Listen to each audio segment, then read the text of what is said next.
Christ's love for us. We have to call to mind that the passion of Christ,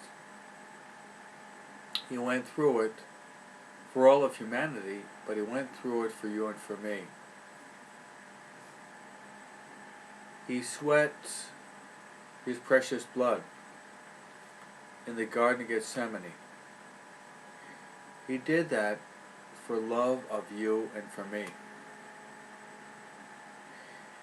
He was bound to the pillar and brutally scourged, shedding huge quantities of blood. He did that for love of you and for me.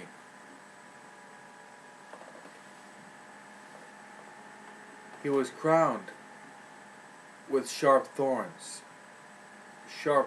penetrating his skull, even into his brain. He suffered this for you and for me. Already exhausted, He carried His cross, loaded with all the sins of humanity, but with your sins and my sins, for love of you and for me. He fell once, twice, 3 times under the heavy weight of the cross, for love of you and for love of me. He extended His hands that were used to bless children, healed the blind, healed the lepers, healed the sick, break bread, and transform it into His body and blood. He extended those precious hands to be nailed to the cross for love of you and for love of me. And He hung upon the cross for 3 long hours, dripping blood,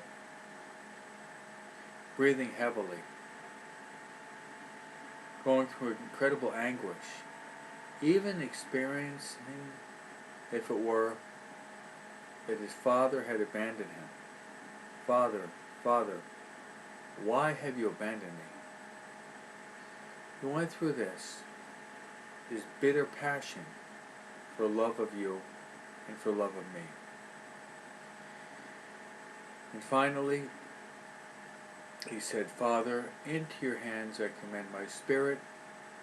And He breathes forth His Spirit, dying for love of you and for love of me.